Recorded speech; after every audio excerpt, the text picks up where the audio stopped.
Dans cette vidéo, nous allons voir comment réaliser un effet flatness sur un procedural, ce qui va permettre de connecter en fait un objet avec son scalp, enfin, avec un scalp, afin de coucher l'herbe de façon procédurale, comme ici sur la petite vidéo.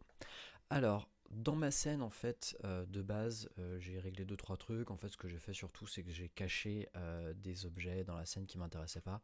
Je vais désactiver mon petit setup qui est ici, donc ça me permet juste de afficher seulement les morceaux qui m'intéressent. Donc dans cette scène que j'ai ici, tac, on va repasser en perspective. J'ai donc en fait une souris qui se déplace dans la scène et qui vient courir sur un morceau de rail de métro.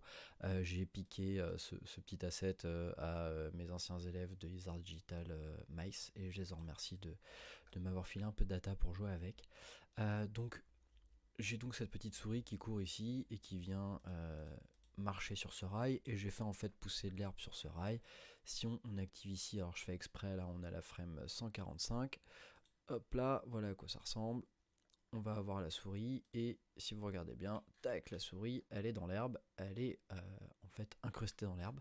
Donc c'est pas du tout ce qu'on veut. Ce qu'on veut, c'est retrouver l'effet qu'on a ici dans la vidéo. Si je prends la même frame, à la frame 145, voilà, on voit que la souris en fait couche l'herbe, et donc c'est ce qu'on veut obtenir.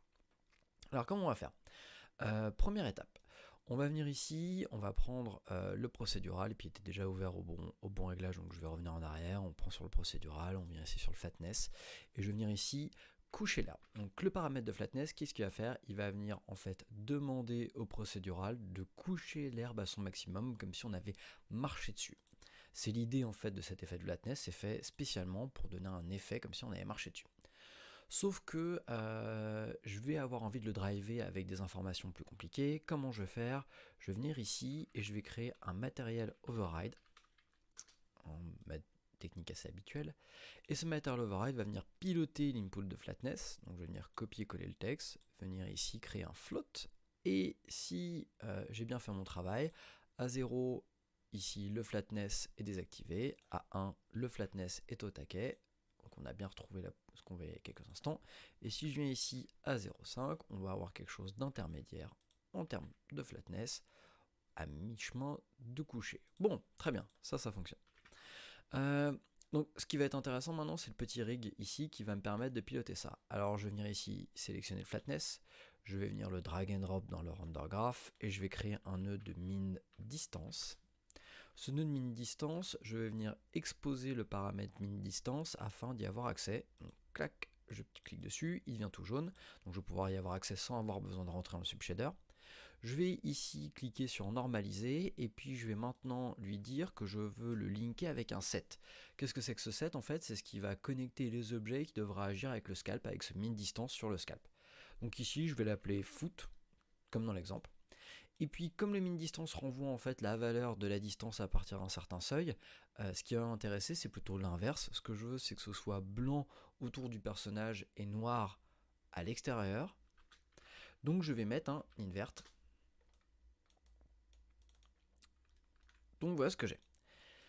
C'est pas suffisant, puisque ici j'ai toujours pas dit quel objet est dans ce set foot. Et bien en fait, ça va être tous les enfants du groupe de la souris qui sont ici. Donc je vais venir chercher mon groupe de mon personnage. Alors si je veux le faire un peu en mode propre, je vais venir ici et je vais venir enlever ça et dire que tous les enfants de Frodon machin vont marcher. Je vais créer un node set et je vais venir ici lui dire que ce node set ici est lié au set qui s'appelle foot, en lien avec ce que j'ai fait ici, un petit rappel, en lien avec ce que j'ai marqué là. Alors ici, ce qui se passe, c'est que mon distance, il est monstrueux, il est à 1000. Je suis en train de dire que tout objet qui, donc si ma souris est à moins d'une distance de 1000 unités guérilla par rapport au scalp, ça va déclencher quelque chose. Et donc, badaboum, j'ai couché totalement mon poil, puisqu'on se doute bien qu'à une distance de 1000, c'est monstrueux. Alors c'est là où on va venir commencer à régler les choses. Ce que j'avais fait, donc j'avais un petit peu testé avant, donc mon résultat que je trouvais pas mal, il était, alors je vais faire exprès de pas aller directement à la bonne valeur, on va essayer à 10 par exemple. Hop, donc vous voyez que ça a énormément dégagé la zone autour de la souris. Je vais venir faire un petit render region, un contrôle clic droit.